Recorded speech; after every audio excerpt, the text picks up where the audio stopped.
Hello everyone, I hope you all are well.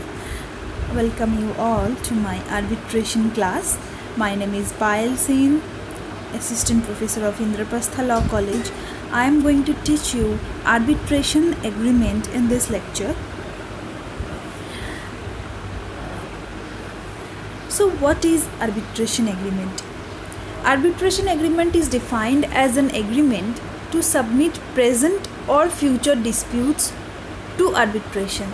तो already हमने last lecture में देख लिया था what is arbitration and what are the benefits of arbitration, why one should choose arbitration rather than the normal court procedures. ये सब already हमने discuss कर चुके हैं. अब section 7 defines arbitration agreement. Section 7 of the act, the Arbitration and Conciliation Act,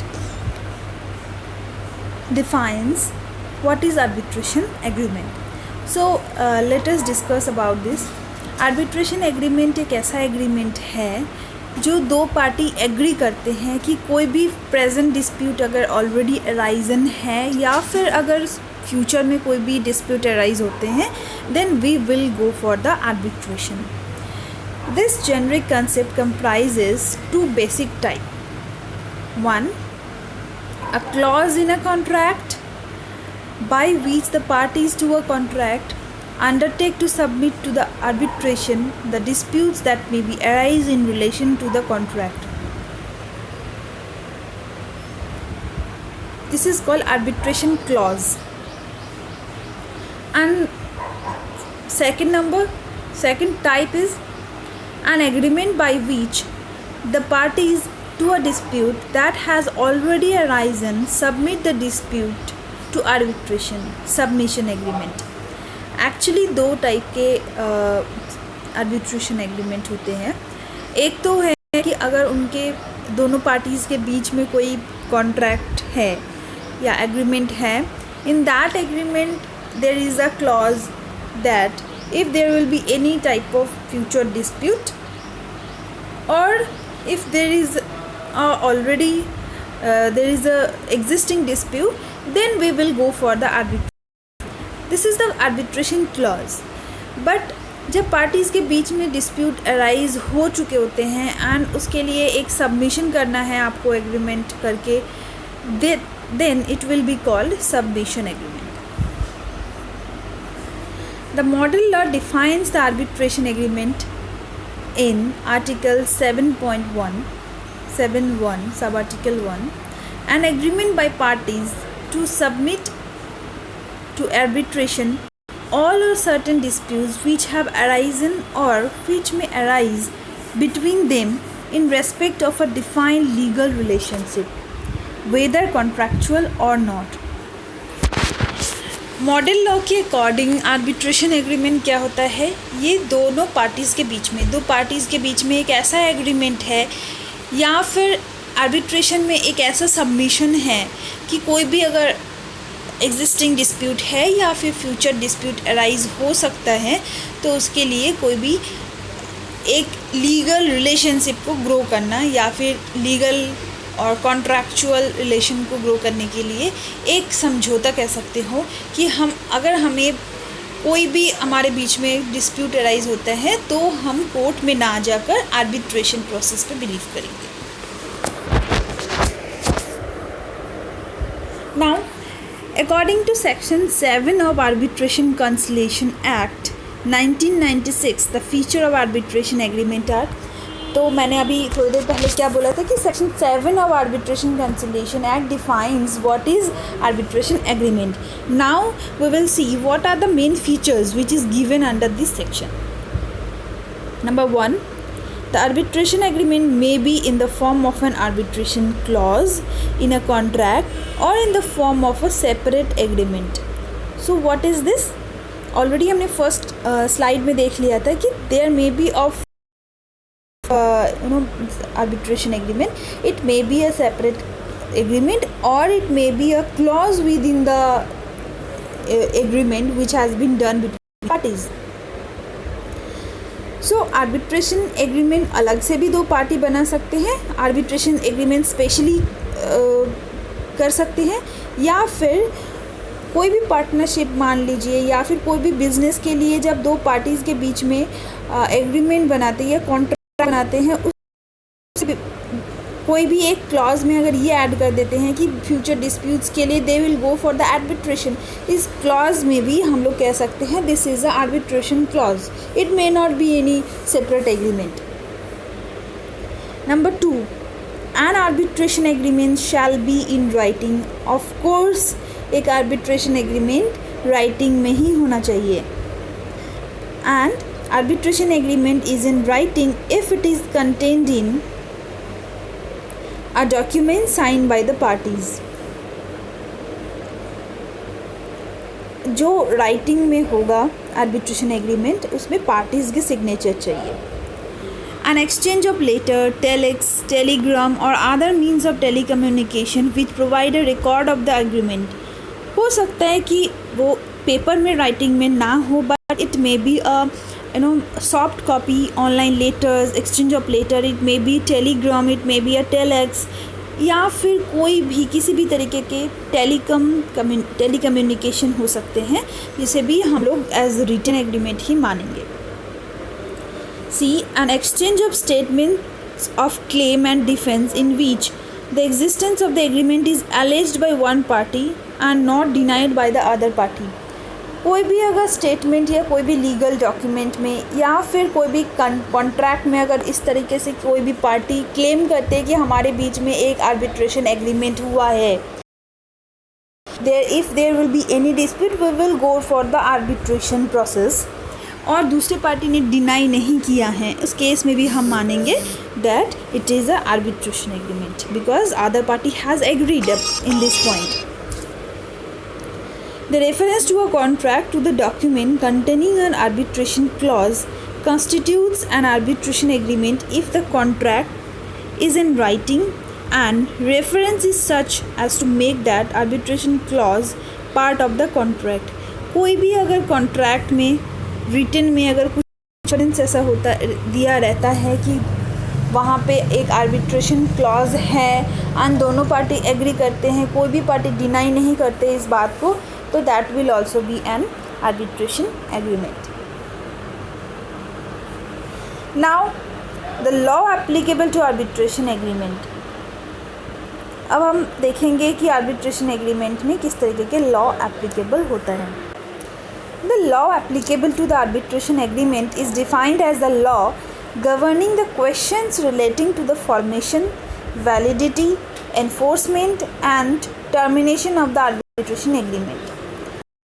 Different criteria for determining the law applicable to the arbitration agreement. We shall focus on most common ones. कुछ laws है, law की हमें क्यों ज़रूरत है, क्योंकि arbitration agreement में बहुत क्वेश्चन राइज हो सकते हैं, जैसे कि आर्बिट्रेटर की टर्मिशन, आर्बिट्रेशन एग्रीमेंट के टर्मिशन, उसके एनफोर्समेंट कैसे होगा, उसका वैलिडिटी कहाँ तक है, क्योंकि कोर्ट का कोई भी ऑर्डर, कोई भी जजमेंट का जो वैलिडिटी है, एंड आर्बिट्रेशन प्रोसेस का क्या वैलिडिटी रहेगा, किस तरीके के आप आर्बिट्रल बेंच को कैसे फॉर्म करेंगे, बहुत सारे क्वेश्चंस हैं, और उसके लिए कौन सा लॉ एप्लीकेबल होगा, बहुत सारे डिफरेंट क्राइटेरियाज फॉलो करना होता है. तो कुछ चीज़ों में फोकस करना बहुत ज़्यादा ज़रूरी होता है जो बहुत मोस्ट कॉमनली यूज़ होते हैं. Those are the law chosen by the parties. दोनों पार्टी ने अगर कोई भी पर्टिकुलर लॉ को चूज़ किया है that will be applicable. The law applicable to the contract. Contract में जो लॉ अप्लाई हुआ है. The procedural law applicable to the arbitration. The law of the place of arbitration, the model law, the New York Convention. Arbitration process के लिए हम ये सारे law apply कर सकते हैं जिनके लिए पार्टीज़, जिन लॉज के लिए पार्टीज़ ने एग्री किया है, जो लॉ कॉन्ट्रैक्ट में फॉलो किया है. एंड प्रोसीड्यूरल लॉ अगर इंडिया में हो रहा है तो इंडियन प्रोसीड्यूरल लॉ, अगर सिविल केस है तो ऑब्वियसली सिविल प्रोसीड्यूरल लॉ ही एप्लीकेबल होगा.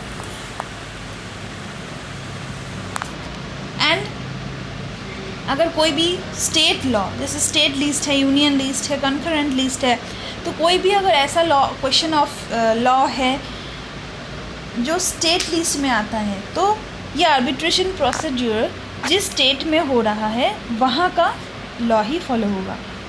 एंड मॉडल लॉ है एंड न्यूयॉर्क कन्वेंशंस के जो लॉज है वो भी अप्लाई होगा। Requirements for the arbitration agreement. Arbitration agreement के लिए क्या क्या रिक्वायरमेंट है? The first one is it must arise out of an mutual consent. Obviously this is an agreement. Agreement ये वर्ड में ही एग्री ये वर्ड है, सो दोनों पार्टीज़ के म्यूचुअल कंसेंट में ही आर्बिट्रेशन एग्रीमेंट बनता है।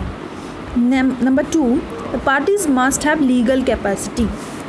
तो ये जो लीगल कैपेसिटी ये वर्ड है,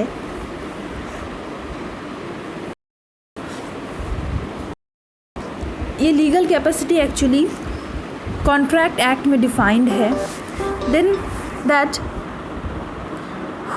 how a valid contract is made, who are the valid parties contract, legal contract. आपके पास लीगल कैपेसिटी होना चाहिए फॉर साइनिंग अ कॉन्ट्रैक्ट। तो कॉन्ट्रैक्ट एक्ट के अकॉर्डिंग जो आपकी लीगल कैपेसिटी है that will be the legal capacity in the arbitration agreement also.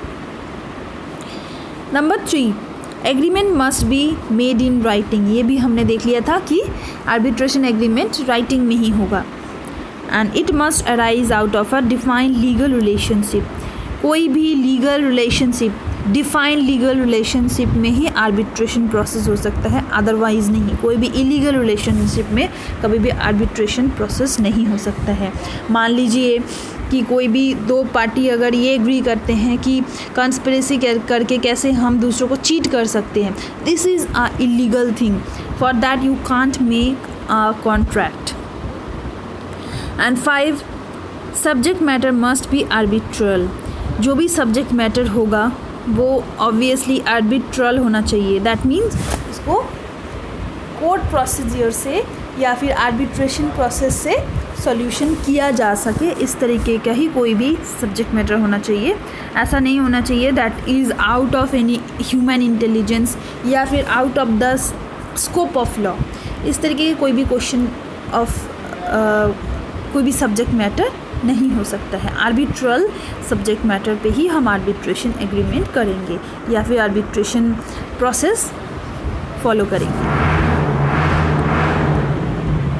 Now we will see what are the kinds of arbitration agreement. मैंने पहले ही बोला था कि there are 2 types of arbitration agreement, that is arbitration clause and submission agreement. First slide में ही मैंने discuss किया था, you may repeat the video for that. Arbitration clause किस लिए होता है? For future disputes. It is short and broad and provided clause in the main contract. Arbitration clause actually कोई सेपरेट एग्रीमेंट नहीं होता है, एक मेन कॉन्ट्रैक्ट होता है between the 2 parties for there that may be any contract of sale, that may be any contract of business, and it is very short and broad. It is a clause, single or some of the clause in the main agreement. And what is submission agreement? Submission agreement dispute which have already arbitration clause actually होता है for future disputes, कि अभी वो dispute जो है वो exist नहीं कर रहा है, बट सबमिशन एग्रीमेंट में जो डिस्प्यूट ऑलरेडी अराइजन है उस डिस्प्यूट के लिए होता है, and then it is detailed and specific setting out of the exact dispute and after dispute arising के बाद होते हैं, जो कि अभी ऑलरेडी हमने डिस्कस कर लिया। and it will be detailed obviously because it is a separate agreement, so it will be detailed and specific. Thank you for your patient watching, and we will discuss about the other things like section 8 in the next video. Thank you.